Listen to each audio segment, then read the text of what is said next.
Let's talk about a big idea today, financial freedom. But not as some crazy, far-off dream. We're going to look at it as a journey, a path of discipline.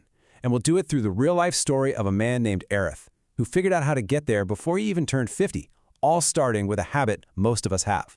You know, it all kicks off with a really simple choice, one that a lot of us make every day without even thinking about it.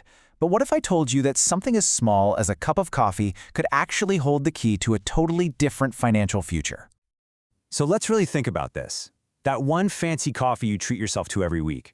We know what it costs right now, in the moment, but what's its real potential?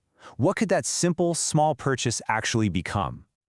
Okay, so you've got two paths here. On one side, you've got the simple pleasure of that coffee. Delicious. But on the other side, there's a different option. Investing that exact same 400 rupees into something called a systematic investment plan, or SIP. Think of it as just putting your money into a big basket of different companies. Same money, but a decision that leads to a wildly different place. And here it is, the big reveal. That small, consistent choice to invest instead of SIP, well, it could grow to over 10 lakh rupees in just 20 years. That's the magic of compounding, where your money starts making its own money. The point isn't about making huge sacrifices, it's about making small, smart choices. That coffee example is pretty powerful, right? But it does make you wonder, if it's that straightforward, why isn't everybody doing it? Well, when you zoom out and look at the big picture here in India, you start to see this huge gap between knowing you should invest and actually doing it. Get this, out of a population of 1.4 billion people, less than 4% are investing in mutual funds. That is a staggeringly small number. It means the vast, vast majority of people are missing out on the kind of growth we were just talking about. And this chart just puts that into perspective, doesn't it? Look at that tiny sliver of pink. That's the investors. The whole rest of the circle, that massive 96%, well, they're not taking part in the markets in this way. So, if they're not investing, where is all that money going? Well, for the most part, it's in the traditional safe places. Fixed deposits, gold, real estate. Or even worse, it's just sitting in a bank account, not even keeping up with inflation. And this is where our story comes in. Let's meet Arith. His journey from being part of that 96% to achieving financial independence is what makes this whole concept feel, well, real. And most importantly, it feels achievable. So, at 48 years old, something pretty unusual happened in Arith's life. It wasn't a crisis, and it wasn't a big windfall. He became financially independent. The big question is, how did he do it? His secret wasn't hitting the jackpot in some lottery. And nope, it wasn't a massive family inheritance either. It was something much, much simpler. It was a consistent habit of investing in small sips. That's it. That was the whole secret sauce. So this is the goal, right? To get to a point where your money is the one generating an income for you, instead of you always having to work for your money. Let's break down exactly how Arith made this a reality.